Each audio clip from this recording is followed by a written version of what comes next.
you. Hallelujah. நாம் ஜெபிக்கலாம். அன்பும்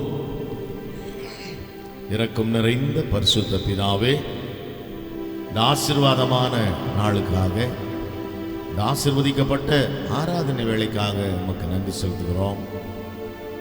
இந்த ஆராதனை கரங்களிலே நாங்கள் ஒப்புக் கொடுக்கிறோம். பலத்தினாலும் அல்ல, பராக்கிரமத்தினாலும் அல்ல, ஆவியினாலே எல்லாம் ஆகும் என்று சொன்ன வார்த்தையின்படியே இந்த ஆராதனை எங்களுக்கு ஆசீர்வாதமாக இருக்கட்டும். எல்லா தடைகளையும் உடைத்து போடுகிற கர்த்தர் தாமே எங்களுக்கு முன்பாய் நீர் கர்த்தாவே நின்று ஆராதனைகளுக்கு ஆசீர்வதித்து தருவீராக. மீகா தீர்க்கதரிசியின் புஸ்தகத்தில் வாசிக்கிறது போல தடைகளை நீக்குகிறவர்கள் முன்பாய் கடந்து போகிறார் என்று சொன்ன வார்த்தையின்படியே இந்த வாரம் முழுவதும் பிரசன்னம் எங்களுக்கு முன்பாய் இருப்பதாக. ஜெபங்களுக்கெல்லாம் நீங்கள் பல் கொடுத்ததுக்காய் ஸ்தோத்திரம். உன்னத நாமம் மாத்திரம் மையப்படட்டும். எல்லா துதி கன மகிமை யாவற்றையும் நாங்கள் உமக்கே செலுத்துகிறோம்.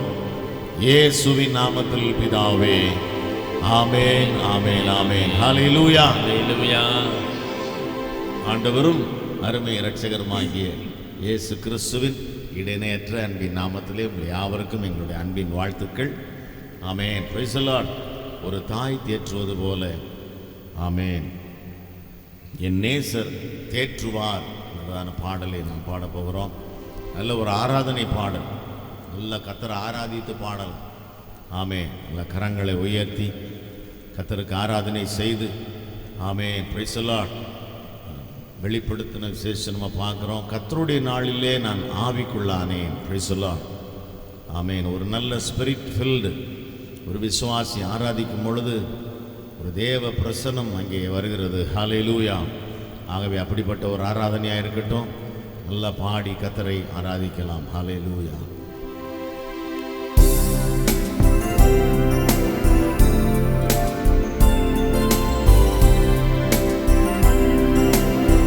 நல்லா கரங்களை உயர்த்தி ஆராதிக்கலாம். கை தட்ட வேண்டாம். Price the Lord.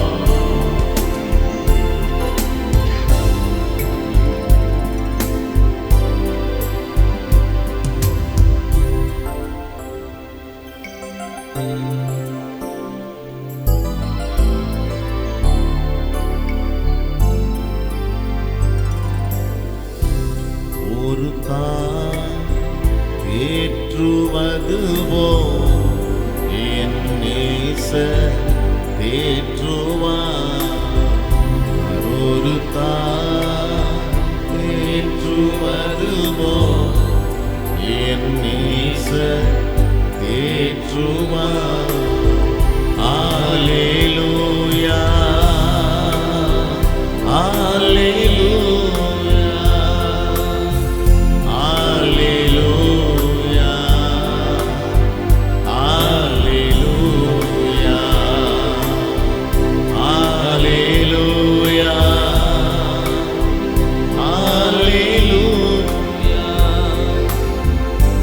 அல்லேலூயா, அல்லேலூயா. மார்போடு அணைப்பாரே, மனக்கவலை தீர்ப்பாரே. மார்போடு அணைப்பாரே, மனக்கவலை தீர்ப்பாரே. ஒரு தாய் ஏற்றுவது போல் என் நேசர் தேற்றுவார். ஒரு தாய் ஏற்றுவது போல் என் நேசர் தேற்றுவார். கரம் பிடித்து நடத்துவார், கண்மலை மேல் நிறுத்துவார். கரம் பிடித்து நடத்துவார், கண்மலை மேல் நிறுத்துவார். ஒரு தாய் தேற்றுவது போல் என் நேசர் தேற்றுவார் ஒரு தாய் தேற்றுவது போல் தேற்றுவார். எனக்காக மரித்தாரே வந்தாரே, எனக்காக மரித்தாரே, பாவம் சுமந்தாரே, ஒரு தாய் தேற்றுவது போல் நேசர் தேற்றுவார். ஒரு தாய் தேற்றுவது போல் என் நேசர் தேற்றுவார். ஒரு போதும் கைவிடார், ஒரு நாளும் விலகிடார், ஒரு போதும் கைவிடார், ஒரு நாளும் விலகிடார். ஒரு தேற்றுவது போல் என் நேசர் தேற்றுவார். ஒரு தாய் தேற்றுவது போல் என் நேசர் தேற்றுவார். எல்லாரும் எழுந்து நின்று கர்த்தரை ஆராதிக்கலாமே. எல்லாரும் எழுந்து நின்று ஆமென் உன்னத தேவனை மகிமைப்படுத்துவோமா?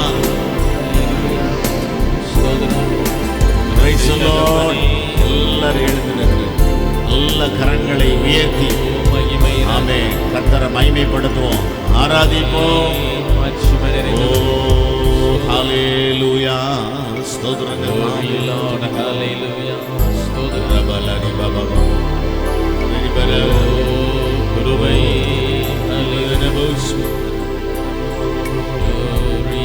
ஹல்லேலூயா. ஒரே பிரசன்னத்திற்காகவே துதிக்கிறோம். இந்த பிரசன்னத்தினால் பர்வதங்களும் மெழுகு போல் உருகிற்று. ஓ பாபா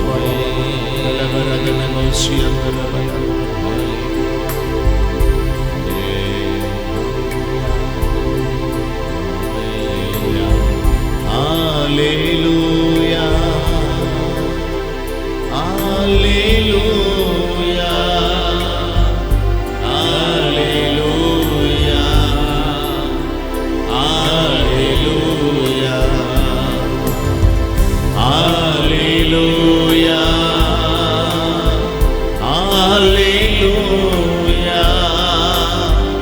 Hallelujah, Hallelujah, உயர்த்தி கர்த்தரை துதிக்கலாமா கொஞ்ச நேரம்? ஓ ஒரு தாய் தேற்றுவது போல தேற்றுகிறவரே என் நேசர் தேற்றுவார். ஓ ஹல்லேலூயா. ஒரு தாய் தேற்றுவது போல என் நேசர் என்னை தேற்றுகிறார். ஹல்லேலூயா.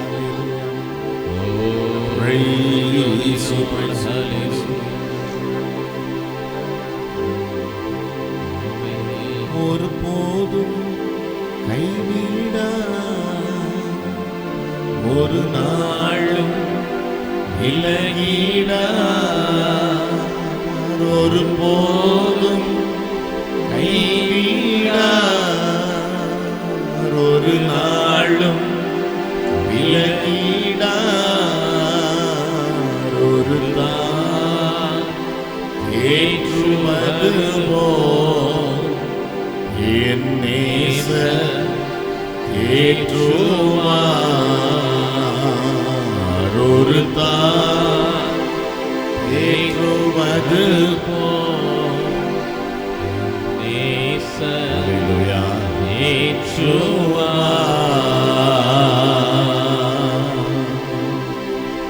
ஆமென். ஹல்லேலூயா, ஹல்லேலூயா, ஹல்லேலூயா, ஹல்லேலூயா, ஹல்லேலூயா, ஹல்லேலூயா. கர்த்தரை நான் எக்காலத்திலும் ஸ்தோத்தரிப்பேன். அவர் துதி எப்போதும் என் வாயில் இருக்கும். கர்த்தரை துதிக்கிற கர்த்தருடைய பிள்ளைகள் எங்கே இருக்கிறார்களோ அவர்கள் மத்தியிலே நான் வாசம் பண்ணுகிறேன் என்று சொன்ன தேவன். ஹல்லேலூயா. இதோ நம்ம மத்தியிலே பிரசன்னராயிருக்கிறபடினால இந்த பிரசன்னத்துக்குள்ளேயே இருந்து நம்ம கர்த்தரை ஆராதிக்கலாம். எல்லாம் நல்ல கர்த்தரை ஆராதிக்கலாமா?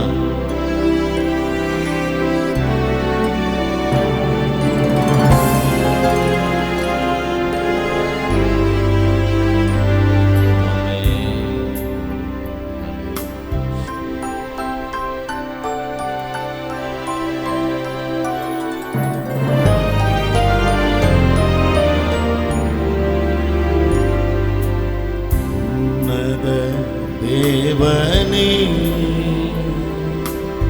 என் இயேசுராஜனே, உம்மோடு இணைந்திட என் உள்ளம் ஏங்குதையா. உம்மோடு இணைந்திட என் உள்ளம் ஏங்குதையா. மறுரூபமாக்கிடும் மகிமையின் மேகமே, மறுரூபமாக்கிடும்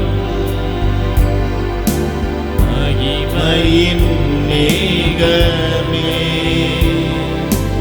உம்முக சாயலா ஒரு மாற்றும் தெய்வமே. ஆராதிப்போம். முக சாயலா ஒரு மாற்றும் தெய்வமே. இரவெல்லாம் பகலெல்லாம் இதயம் உமக்காக துடிக்குதையா. நினைவெல்லாம் பேச்செல்லாம் நேசரே உம்மை பற்றித்தானே. நல்ல கரங்களை உயர்த்தி ஆராதிப்போம். இரவெல்லாம் பகலெல்லாம் இதயம் உமக்காக துடிக்குதையா. நினைவெல்லாம் பேச்செல்லாம் நேசரே உம்மை பற்றித்தானே.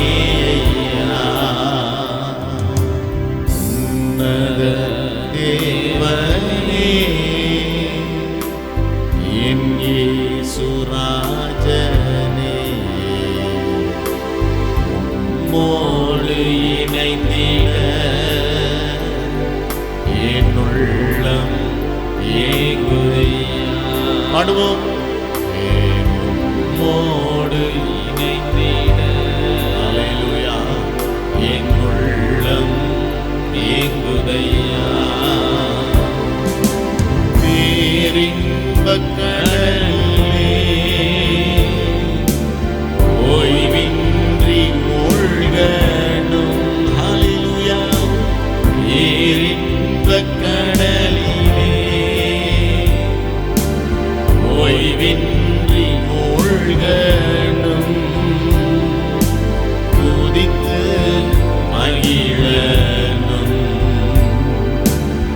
ஊயோனாய் வாழணும். சொல்லுமா.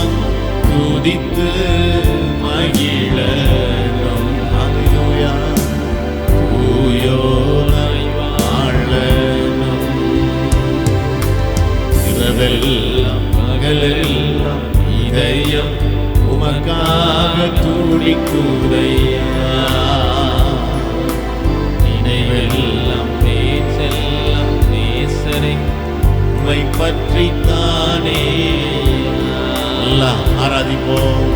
இரவெல்லாம் பகலெல்லாம் இதயம் உமக்காக துடிக்குதையா.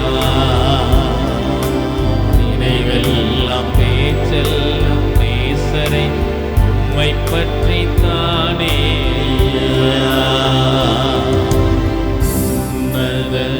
தேவனே என் இயேசுராஜனே, உம்மோடு இணைந்திட என் உள்ளம் ஏங்குதையா. உம்மோடு இணைந்திட என் உள்ளம் ஏங்குதையா. உம் அன்பை பருகிட ஓடோடி வந்துள்ளே. உம் அன்பை பருகிட ஓடோடி வந்துள்ளே. உம்மாக மாறிட உலகை மறைக்கின்றே. சொல்லுவோம், உம்மாக மாறிட. ஓ ஹல்லேலூயா. உலகை மறைக்கின்றே. எழுந்து நின்று பாடுவோம். இரவெல்லாம் பகலெல்லாம் இதயம் உமக்காக துடிக்குதையா. நினைவெல்லாம் பேச்செல்லாம் நேசரே உம்மை பற்றி தானே. இரவெல்லாம் பகலெல்லாம் இதயம் உமக்காக துடிக்குதையா. நினைவெல்லாம் பேச்செல்லாம் நேசரே உம்மை பற்றி தானே.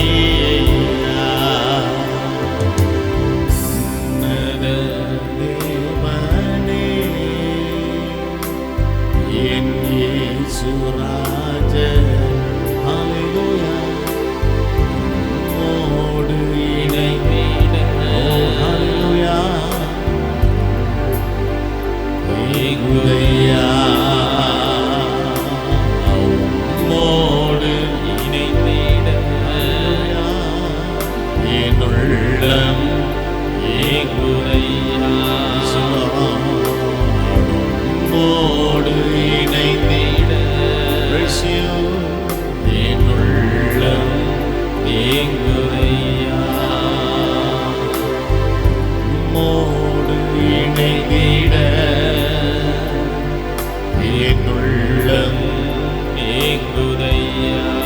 எல்லார் கரங்களை உயர்த்தி கத்தரை துதிக்கலாம். நல்ல ஆவில நிறைந்து கொடுத்திருக்கிற அபிஷேகத்தோட கத்தரை ஆராதிக்கலாம். Hallelujah. You all the glory.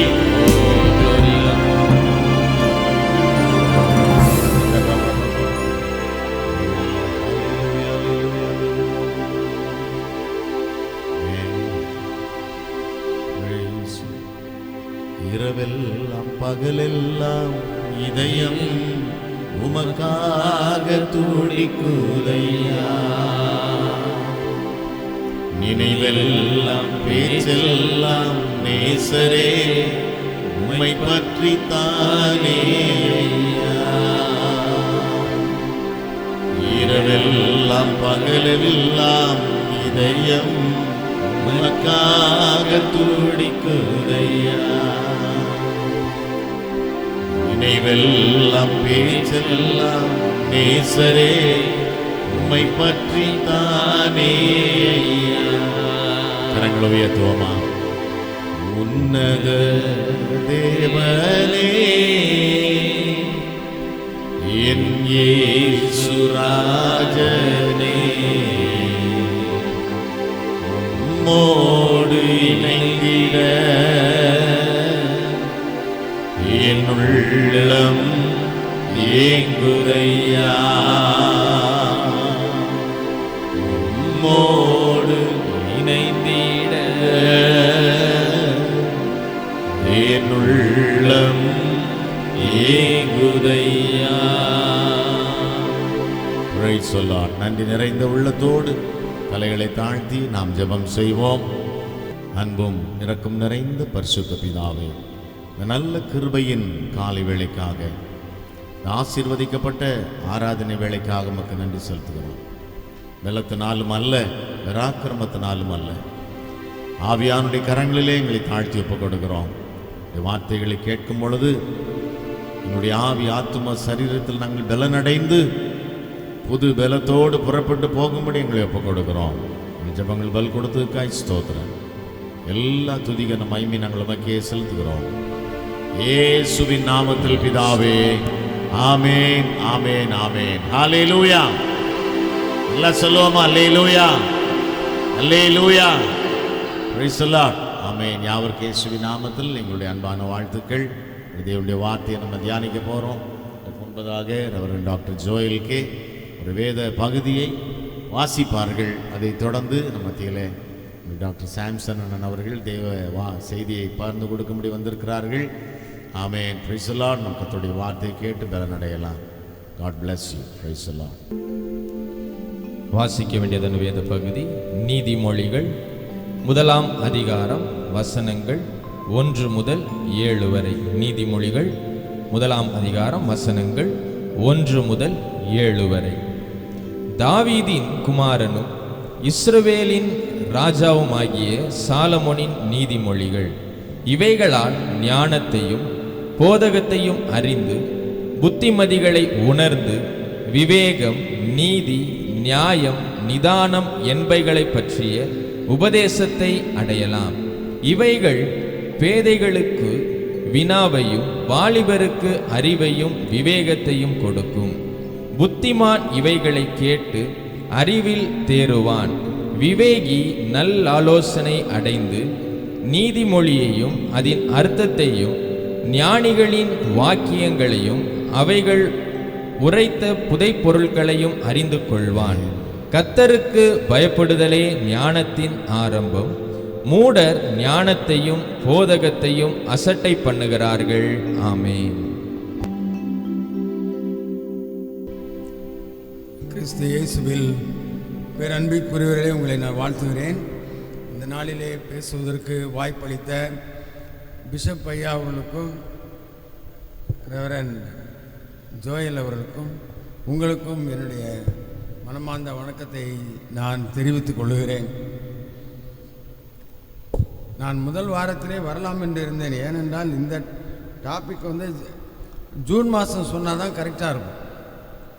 கர்த்தருக்கு பயப்படுதலே ஞானத்தின் ஆரம்பம்னு சொல்லி ஜூன் மாதத்தில் சொன்னால் தான் கரெக்டாக இருக்கும். ஏன்னா ஜூன் மாதத்தில் தான் பிள்ளைகளை எங்கே சேர்க்குறோம்? பள்ளிக்கூடத்தில், காலேஜிலலாம் சேர்க்குறோம். இந்த டாப்பிக்கு இப்போ ரொம்ப அவசியமாக இருக்குது. காரணம் என்னவென்றால், அந்த காலத்தில் கல்லூரி படிப்பை படித்தவர்களுக்கு ஒரு ஆம்பளை கிராஜுவேட்டாக இருந்தானா வேலை இல்லைனாலும் கல்யாணம் பண்ணி கொடுப்பாங்க. அவங்க என்ன நினைப்பாங்க? அவன் கிராஜுவேட்டாக இருக்கான், அவன் கேரக்டர் நல்லா இருக்கும் அப்படின்னு ஒரு நம்பிக்கையில் கல்யாணம் பண்ணி கொடுப்பாங்க. இப்போ கல்லூரி படித்தாலும் சரி படிக்கலைனாலும் சரி எல்லாரும் ஒரே மாரி தான் இருக்காங்க. கல்லூரி படித்தவர்களுக்கும் நல்ல குணாதிசயங்கள் வருவதில்லை. ஏன்னா பள்ளிக்கூடத்தில் அந்த கிளாஸே எடுத்துட்டாங்க. நாங்கள் படிக்கும்போது சிவிக்ஸ்னு ஒரு கிளாஸ் வச்சுருப்பாங்க. வாழைப்பழ தோலை எங்கே போடக்கூடாதும்பாங்க, ரோட்டில் போடக்கூடாதுன்னு சொல்லுவாங்க. அந்த சிவிக்ஸ் கிளாஸும் நிறுத்திட்டாங்க. மாரல் கிளாஸில் இப்போ என்ன பண்ணுறாங்க அப்படின்னாக்கா, நம்ம வேதாகம நிகழ்வுகளை சொல்லி நம்ம கிறிஸ்டியன் ஸ்கூல்ஸில் அது ரொம்ப ஸ்ட்ரிக்டாக பண்ணிகிட்டு இருந்தாங்க. இப்போ பள்ளிக்கூடத்தில் என்ன பண்ணக்கூடாது, ரிலீஜனை பற்றி பேசக்கூடாது அப்படின்னு சொல்லிட்டாங்க. இதெல்லாம் ஒரு பிசாசினுடைய என்ட்ரன்ஸ். நான் நிறைய தடவை சொல்லுவேன். அப்படின்னா என்னுடைய ஸ்டூடெண்ட்ஸ்க்கு என்ன சொல்லுவேன், நீங்கள் வேத வசனங்களை இருதயத்தில் வாங்கி வச்சுக்கிட்டீங்கன்னா நீங்கள் பாவம் செய்ய மாட்டீங்க. சங்கீதம் 119:10 வேத வசனங்களை உங்கள் இருதயத்தில் வச்சுக்கிட்டிங்கன்னா நீங்கள் பாவம் செய்ய மாட்டீங்க. கல்லூரியில் படிக்க வைக்கும்போது ஹாஸ்டலில் விட்டுறாங்க. அதனால் பேரண்ட்ஸ் மேன் டு மேன் போட முடியாது. அவன் எங்கே போகிறான் எங்கே வரான்னு பார்க்க முடியாது. அவன் தன்னைத்தானே சுத்திகரித்து கொண்டு தான் படிக்கணும். அதுக்கு நான் என் ஸ்டூடெண்ட்ஸுக்கு சொல்கிறது என்னென்னா, வேத வசனங்களை இருதயத்தில் வச்சுக்கிட்டிங்கனாக்கா நீங்கள் பாவம் செய்ய முடியாது, செய்ய மாட்டீங்க. இப்போ பாருங்கள், ட்ரக் எங்கே விற்கிறான்? கல்லூரிகளிலும் பள்ளிக்கூடத்தில் தான் வைக்கிறான். ஏன்னா சாட்டன் என்ட்ரன்ஸ். நம்ம அதுக்கு மேலே என்ட்ரன்ஸே கொடுக்கக்கூடாது. அதுக்கு தான் இன்றைக்கி கர்த்தருக்கு பயப்படுகிற பயம் ஞானத்தின் ஆரம்பம். ஆனால் நமக்கு ஏபிசிடியில் தான் ஆரம்பிப்பாங்க, ஆனால் உன்னால் தான் ஆரம்பிப்பாங்க. ஆனால் அது வேதத்தில் என்ன சொல்லியிருக்குது? கர்த்தருக்கு பயப்படுற பயத்தினால்தான் ஞானத்தின் ஆரம்பம். இப்போ நீதிமொழிகள் எழுதுனது தெரியும், சாலமோன் ராஜா எழுதினார். நீதிமொழிகள் பார்த்தீங்கன்னா நீங்கள் திருக்குறள் செய்யுள் மாதிரி இருக்கும். நாங்கள் கிடியன் டெஸ்ட்மெண்ட் கொடுக்கும்போது அதான் சொல்லுவோம். நாங்கள் சாஸ்திரா யூனிவர்சிட்டி முன்னாடி நாங்கள் வேதாகம் கொடுக்கும்போது ஒரு வக்கீலுக்கு படித்தவர் என்கிட்ட இதுக்கு வர்ற பனிஷ்மெண்ட் உங்களுக்கு தெரியுமா என்னன்னு கேட்டார். எனக்கு தெரியும்னு சொன்னேன். அப்படியும் கொடுக்குறீங்களே அப்படின்னாரு. அப்போ நான் சொன்னேன், இந்த வேதாகமத்தில் சங்கீதங்கள் எழுதினது தாவீது ராஜா, கிங் டேவிட், அது சரித்திரம். நீதிமொழிகள் எழுதினது சாலமோன் ராஜா, அதுவும் சரித்திரம். புதிய ஏற்பாடு இயேசுவை பற்றி எழுதியிருக்கு. எம்ஏ இங்கிலீஷில் பைபிள்லேருந்து ஒரு புக்கு வந்து இங்கிலீஷ் ஸ்டடிக்கு விற்கிறாங்க. அவங்க எங்கே போய் வாங்குவாங்கன்னு கேட்டேன். அப்புறம் அவன் போயிட்டான். அதாவது நம்ம கொடுக்குற புத்தகம் வேத வசனங்கள் ஆவியானவரால் எழுதப்பட்டது. அது வந்து யாராலையும் அட்டஸ்ட் பண்ணணுவோ இல்லை ரெக்கமெண்ட் பண்ணவோ தேவையில்லை. அது கொடுத்தனாலே அது ஜீவனுள்ள வார்த்தை. அதனால தான் அந்த கர்த்தருக்கு பயப்படுற பயம் ஞானத்தின் ஆரம்பம். இது எது குறிக்குதுன்னா, பாவம் செய்ய தூண்டுகிறவர்கள் பற்றிய எச்சரிக்கை. அது நமக்கு வேணும். பாவத்தை தூண்டுகிறவர்கள் பற்றிய எச்சரிக்கை. நம்ம நிறைய ஃப்ரெண்ட்ஸ் வச்சுருக்கோம். எவன் நம்மளை தூண்டுவான்னு நமக்கே தெரியாது. அதனால் அந்த எச்சரிக்கை தேவை. அதை வந்து சிம்பிளாக 2 லெட்டரில் 2 வசனங்களை சொல்கிறதுக்காக தான், தேவனுடைய பார்வையில் மனிதன் எப்படி நடக்க வேண்டும், அதுதான் நீதிமொழி. தேவனுடைய பார்வையில் மனிதன் எப்படி நடக்க வேண்டும். அவனை பார்த்து நடங்க, இவனை பார்த்து நடங்க, நம்ம எக்ஸாம்பிள் சொல்லுவாங்க. ஆனால் நாம் யாருடைய பார்வையில் இருக்கிறோம்? கர்த்தருடைய பார்வையில் இருக்கிறோம். சுருங்கிய வார்த்தை, ஒப்புமை, கேள்வி இவற்றை விளக்குவதுதான் நீதிமொழிகள். ஜஸ்ட் 2 சென்டென்ஸை வச்சு பெரிய கருத்துக்களை, இன்றைக்கி நடக்கிற பாவங்கள், இன்றைக்கி நடக்கிற லஞ்சங்கள், இதை பற்றிலாம் சொல்கிறது என்னது? நீதிமொழிகள். எத்தனோ 1000 வருஷத்துக்கு முன்னாடி எழுதப்பட்டது. அதை பற்றி என்ன நினைக்கிறோம் என்றால், மனிதன் எப்போதுமே ஒரே மாதிரி தான் இருக்கான். எவ்வளோ தான் சயின்ஸில் இம்ப்ரூவ் ஆனாலும் மனிதனுடைய மூளையின் செயல்பாடுகள் ஒரே மாதிரி இருக்கனால தான் அப்போ எழுதுகிற நீதிமொழிகள் இப்போது நமக்கு பிரயோஜனமாக இருக்கு. ஒரு இன்பமான ஒரு வெற்றியுள்ள வாழ்க்கை வாழ்வது எப்படி என்றதுக்காக தான் இந்த நீதிமொழிகள் கொடுக்கப்பட்டிருக்குது. இஸ்ரவேலின் 3வது ராஜா தான் சாலமோன். 1 ராஜாக்கள் 3:5-14, 4:20-32 ஆண்டவர் கேட்குறாரு, சாலமோன் ராஜாட்ட உனக்கு என்ன வேணும்னு கேட்குறாரு. அப்போ அவன் என்ன கேட்டான்? ஞானத்தை கேட்டான். ஞானத்தை கேட்டு நீதிமொழிகள் எழுதினான். அவன் எப்படி இருந்தான்? நான் அதை ரொம்ப யோசிப்பேன். நீதிமொழிகள் எழுதினான், பிரசங்கி எழுதினான். அவன் என்ன ஆனான் சொல்லுங்க? அவன் என்ன ஆனான்? எபிரேயர் விசுவாச பட்டியலில் அவன் பெயர் இல்லை. இதிலிருந்து நம்ம என்ன தெரிந்து கொள்ள வேண்டும் என்றால், நாம் அதை படிப்பதோடு மட்டுமல்ல, நம்ம வாழ்க்கையில் கடைபிடிக்கணும். பழைய ஏற்பாட்டு காலத்தை விட இப்போ புதிய ஏற்பாட்டு காலத்தில் ஆண்டவர் நம்மை பரிசுத்த ஆவியினால் நிரப்பி இருக்கிறார். பரிசுத்த ஆவி சொல்லிக் கொடுப்பார், நீ அடுத்தது என்ன செய்யணும், அடுத்தது என்ன செய்யணும்னு சொல்லி. நம்ம அதை விட ஆசீர்வதிக்கப்பட்ட மக்கள் இல்லை, பழைய ஏற்பாட்டு மக்களை விட நாம் அதிகமாக ஆசீர்வதிக்கப்பட்ட மக்கள். சாலமோன் ராஜாவால் சில காரியங்களை அவன் தவிர்க்க முடியவில்லை. அவன் எழுதினான், நீதிமொழியில் எழுதினான், பிரசங்கி எழுதினான். ஆனால் அதை அவனை ஃபாலோ பண்ணல, அவன் அதை பின்பற்றவில்லை.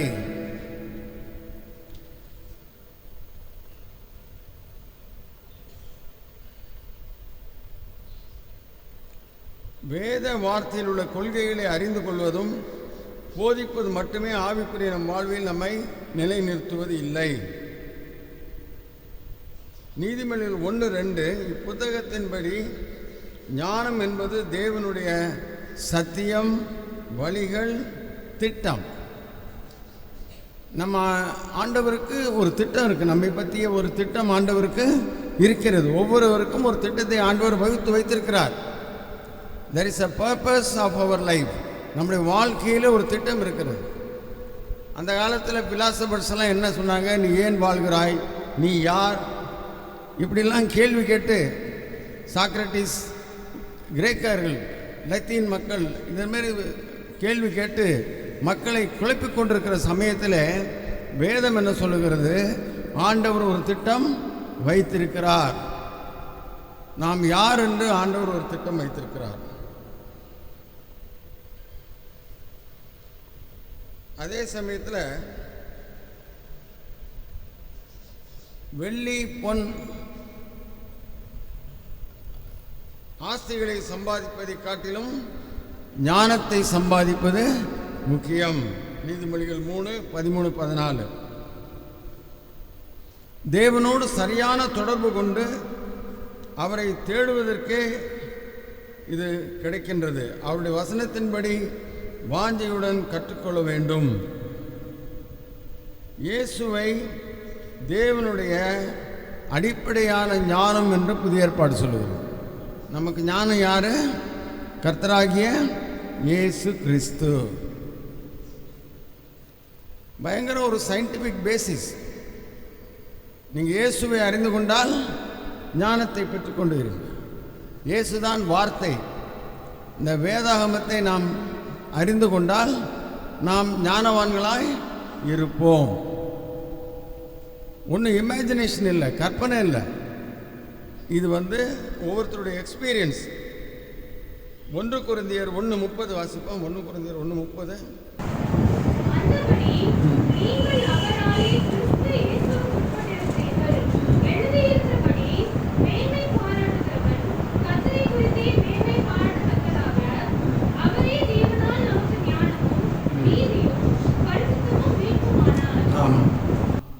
ஆண்டவராகி இயேசுவை அறிவதுதான் ஞானம்.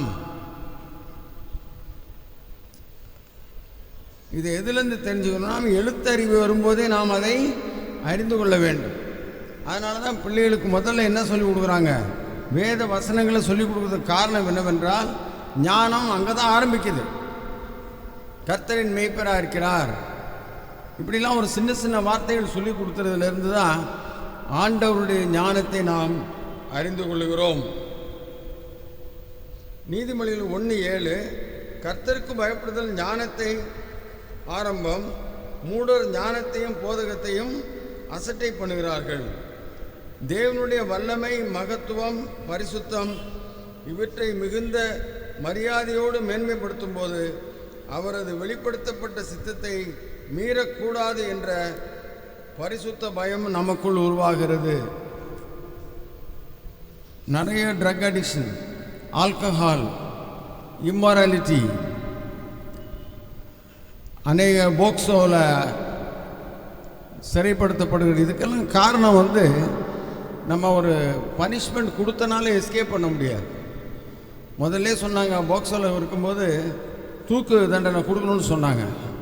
ஆனால் அதுக்கு யாரும் பயப்படுற மாதிரி தெரியல. இல்லை, முந்தைய விட இப்போ நிறைய கேஸ் வருது, நிறைய கொலைகள் நிமித்தம் வருகிறது. இதுக்கெல்லாம் காரணம் என்ன?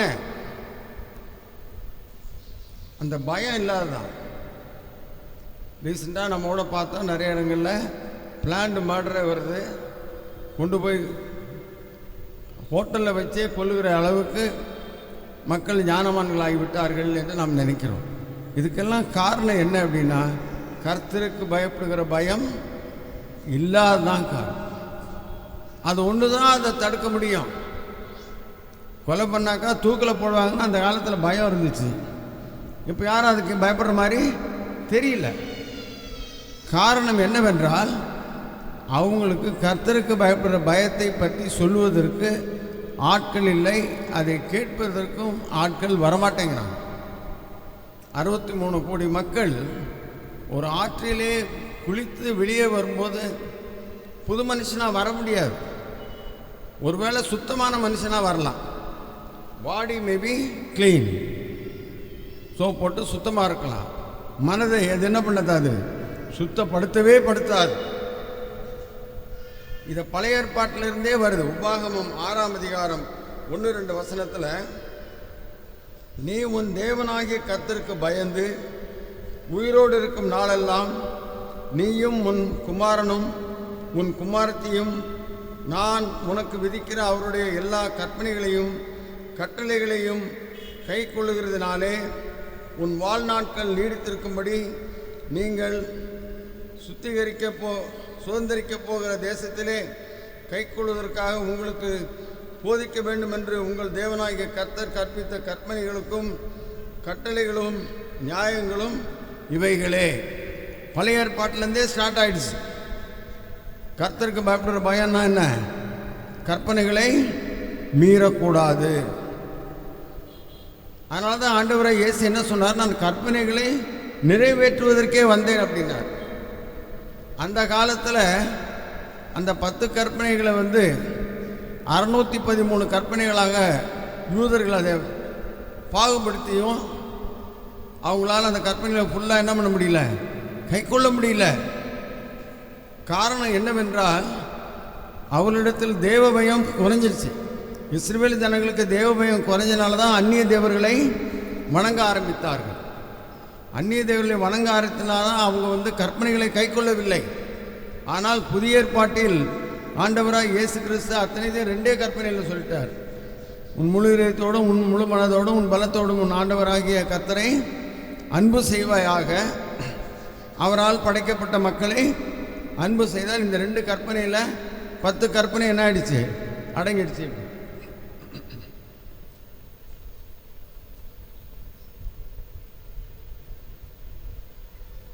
அந்த காலத்தில் அடிமைத்தனத்திலிருந்து விடுவிக்கப்படுவதற்காக தான் ஆண்டவரத்தில் கற்பனைகள் கொடுத்தார். நீ சுதந்திரிக்க போகிற உன் தேசத்தில் நீ நன்றாக வாழும்படி உன் வாழ்நாள் நீடிக்கும்படி நீ இந்த கற்பனைகளுக்கு பயப்பட வேண்டும் அப்படின்னு சொல்லி தான் ஆரம்பித்தார். நாம் ஏன் தேவனுக்கு பயப்படணும் அப்படின்னாக்கா, முதல்ல நம்ம கர்த்தர் சர்வ வல்லமை உள்ள தேவன்னு நம்ம நம்பணும் முதல்ல. 2வது, இந்த உலகத்தால் எப்படி இருந்தாலும் உலகங்களை உண்டாக்கினவர் ஆண்டவர். அதுக்காக தான் பயப்படணும். நம்ம நிறைய டைமில் நம்ம அதெல்லாம் நினைக்காதனால தான் அலட்சியப்படுத்திடும். சில சமயத்தில் நம்ம ஆண்டவர் ரொம்ப அன்பானவர், இரக்கமுள்ளவர் இப்படின்னு சொல்லி கொஞ்சம் பேர் லீனியண்ட்டாகவே இருப்பாங்க. ஆனால் ஆண்டவர் ஒரு பெரிய நியாயாதிபதி. ஆண்டவர் மிகவும் பரிசுத்தமானவர். ஆண்டவர் மகிமை நிறைந்தவர். அவரிடத்தில் பாவம் சஞ்சரிக்க முடியாது. இதுமாரி காரியங்களை நாம் நம்பும்போது தான் நாம் ஆண்டவருக்கு என்ன பண்ணுவோம், பயப்படுவோம். புறமதஸ்தாரும் பயப்படுறாங்க, நம்மளை விட ரொம்ப பயப்படுறாங்க இல்லை? நம்ம பயப்படுறதை விட புறமதஸ்தார் நல்லா பயப்படுறாங்க. என்ன வித்தியாசம் என்றால், அவர்கள் எதுக்கு பயப்படுறாங்கன்னா, எங்களை கொன்னுடும், சாமி எங்களை கொன்றுடும், கொன்று போடும் என்று தான் பயப்படுறாங்க. ஆனால் நாம் ஏன் பயப்படுகிறோம் என்றால், நாம் மீட்கப்படுகிறோம். நாம் மீட்கப்படுறோம்.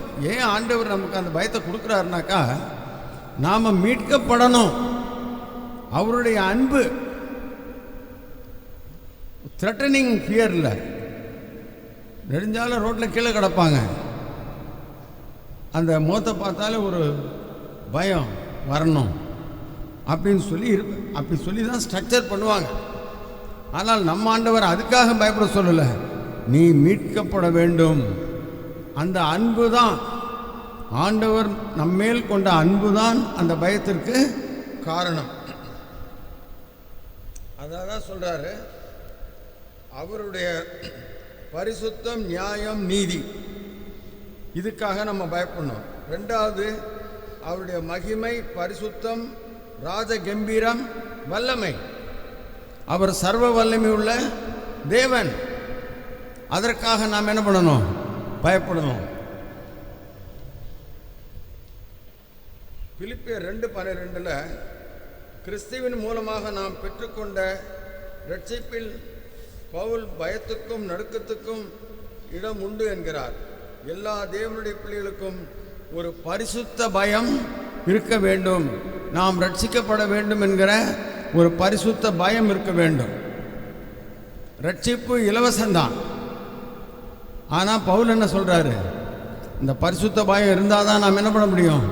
ரட்சிக்கப்பட முடியும். அந்த பயம் கர்த்தருடைய வார்த்தையை பார்த்தோன்னே என்ன பண்ணும்? நடுங்கும். இந்த ஆல்கஹால் அடிக்ஷனில் போய் சொல்லுவேன், நீங்கள் சும்மா போய் கோயிலில் போய் உட்காருங்க. அது கேத்தலிக் சர்ச்சினாலும் சரி, எந்த சர்ச்சினாலும் நீங்கள் போய் உட்காருங்க, நீங்கள் சும்மா உட்காந்துட்டு வாங்க அப்படின்னு. அங்கே சொல்கிற வசனங்கள், பாடல்கள் இதெல்லாம் பார்த்து அவன் பயப்படுவான். அதனால் என் பேஷண்ட்ஸு சர்ச்சுக்கு போனால் போக மாட்டான். ஏன்னா அவனுக்கு தெரியும் அங்கே போனால் என்ன ஆகிடும்? ஆல்கஹாலை குடிக்க முடியாது. அந்த அளவுக்கு வசனம் என்னது? அவ்வளோ ஜீவனுள்ள வசனம். நான் சும்மா சொல்லுவேன், நீ ஒன்றும் பாடாத, இன்னும் கொண்டு போய் சும்மா உட்காந்துருவா ஒரு மணி நேரம். அப்படி என்றால் அந்த பேஷண்ட்ஸ் போகவே மாட்டாங்க, சர்ச்சுக்குள்ளே வரவே மாட்டாங்க. அவங்களுக்கு நல்லா தெரியும், இதுக்குள்ளே வந்தால் என்ன ஆகிடுவோம்? நம்ம சுகமாகிடுவோம். அடுத்த நாள் நம்ம என்ன பண்ண முடியாது? குடிக்க முடியாது. ஹாஸ்பிட்டலில் அட்மிட் பண்ணாலும் ஓடி போயிடுவாங்க. காரணம் என்னென்னா அவங்களுக்கு அந்த அடிக்ஷன். ஏசாயா 66:2 சிறுமைப்பட்டு ஆவியில் நொறுங்குண்டு என் வசனத்துக்கு நடுங்குகிறவனையே நோக்கி பார்ப்பேன் ஆண்டவர் சொல்கிறார். இன்னைக்கு வேத வசனத்துக்கு நடுங்குகிறவனே ஆண்டவர் நோக்கி பார்க்கிறார். அதனால் அவர்களை எல்லா தீமைக்கும் விட்டு விலகி நடக்க செய்கிறது. நீதிமொழிகள் 8:13 தீமையை வெறுப்பதே கர்த்தருக்கு பயப்படுகிற பயம். பெருமையும் அகந்தையும் தீய வழியையும் பொருட்டு வாயையும் நான் வெறுக்கிறேன்.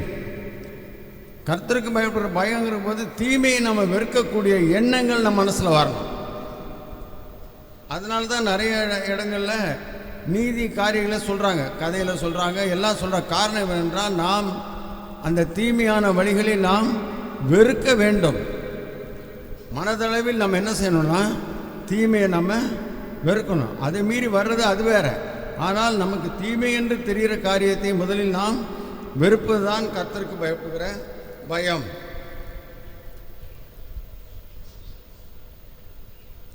அடுத்ததாக இந்த பயம் எங்கே கொண்டு போய் விடுதுனாக்கா, அவருடைய ஆசீர்வாதங்களை பெறவும் நம்முடைய நடத்தையில் ஒழுக்கமும் பரிசுத்தமும் நல்வாழ்வும் ரட்சிப்பும் கிடைக்க செய்கிறது. இந்த கர்த்தருக்கு பயப்படுகிற பயத்தினால் கிடைக்கிற ஆசீர்வாதங்கள் நமக்கு இருக்கு. நம்ம ஆசீர்வாதத்தை தேடி தான் போகிறோம். ஒரு சமயத்தில் ஆசீர்வாதங்களை நம்ம அதை பற்றி பிரசங்கம் பண்ணால் நம்ம நல்லா கேட்குறோம், நல்லது தான். ஆனால் அதுக்கு ஒரு வாக்குத்தத்தம் இருக்கிறது. நீ கர்த்தருக்கு பயந்தால் இந்த ஆசீர்வாதங்களை பெற்றுக்கொள்வாய்.